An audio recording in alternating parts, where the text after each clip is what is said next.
ऐसे ही कर दीजिएगा। बिल्कुल करेंगे। अच्छा, यहाँ की जो स्थिति है, अभी हम भी आए हैं, आप भी आई हैं, यहाँ की जो स्थिति है आप देख रही होंगी, कपड़ा से लेकर के लोगों का चेहरा, बच्चों का चेहरा देखकर आपको समझ में आ रहा होगा कि हालात कैसे हैं।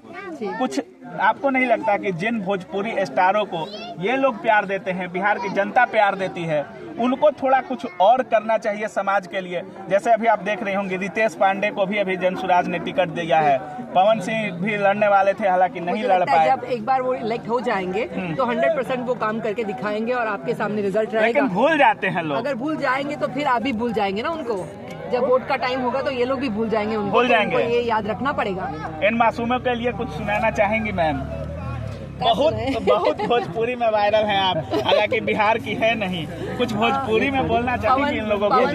पवन सिंह के साथ आपका एक गाना बहुत वायरल था, दर्द भरा गाना था। पवन सिंह जी के साथ में मेरी एक पिक्चर रही है, प्यार मोहब्बत जिंदाबाद, उसका एक गाना है, वो हम गाएं? बिल्कुल।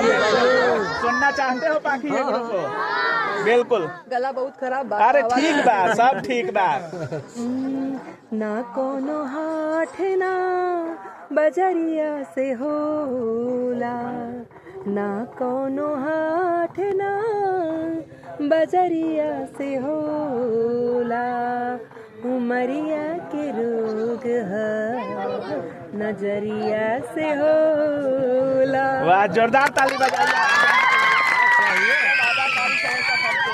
तूफानी जी, आप भी गाते हैं, कुछ सुनाना चाहिएगा मैडम के लिए? दिवाली में आई हैं जवानिया में, तो मुद्दा पे हमेशा गाते रहते हैं। आपके लिए गाना भी बनाया है। आप इनके लिए बनाए हैं? अच्छा, क्या बनाए हैं बॉस?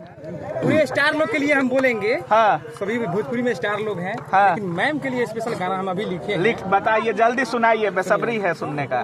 केहू बम्बे घूमताटे, केहू मनाली में भाजी, केहू बम्बे घूमताटे, केहू मनाली में भाजी, जवनिया में दीप जलैली, पाखी हेंगड़े दिवाली में भाई। अच्छा, जवनिया में दीप जलैली, पाखी हेंगड़े छठ दिवाली में भाई।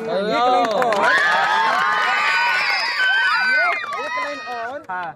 इ नेता लोग के घर में बाटे रोशनी, लोग बदहाली में भाजी।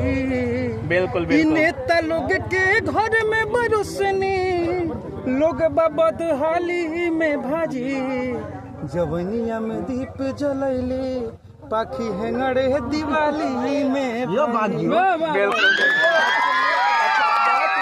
अच्छा पाखी जी, भोजपुरी और समाज को एक शिकायत भी है आपसे। हाँ बताइए। इतना हिट थी आप, लोग रोज देखते थे आपको, देखने का आदत हो गया था, अचानक भोजपुरी को छोड़ के कहाँ चली गई थी? मैं इसलिए गई थी कि कुछ पर्सनल काम रहा। हाँ। लेकिन अब लगता है कि वापस आवे के पड़ी। वापस आवे के पड़ी? कौना अंदाज में? फिर है अंदाज देखे के मिली? तो पहिल का तो हम के देखे खातिर रवा लोग के देखे के पड़ी जेपी यादव शो। हाँ। जेपी यादव शो में हम बानी जज बानी, तो जेपी यादव शो ऑफिशियल चैनल पर देखिए बिल्कुल, लोग। बिल्कुल। और हमार फिल्म आवता जेकर नाम बा अम्बे है मेरी माँ। चलिए, लास्ट में क्या कुछ बोलना चाहेंगे जो भी लोग आपको देख रहे होंगे मैम? हमार छठ के गीत आवता। हाँ। तो रवा लोग जरूर का गीत के बोल बा? छठ बियॉन्ड म्यूजिक अच्छा। बियॉन्ड म्यूजिक भोजपुरी चैनल के लोग सब्सक्राइब करी। हाँ। और हमारे छठ के गाना देखिए में अभी ना गाएं, अभी नहीं गाइएगा? देखिए लोग। अच्छा, एगो डायलॉग सुना दीजिए ना, जो निरहुआ के साथ इतना वायरल होता था आपका डायलॉग, एक के सुना दीजिए ना। देर ना सुनल चाहता देखिए, ऑन पब्लिक डिमांड है भाई, एगो डिमांड है ना जी, सुनना चाहते हो ना आप लोग? एगो डायलॉग अदाकारा है, एक्ट्रेस रही हैं आप। ढेर ना तो एक कड़ी उड़ा दे। अरे वाह! ये हमारे साथ पाखी है।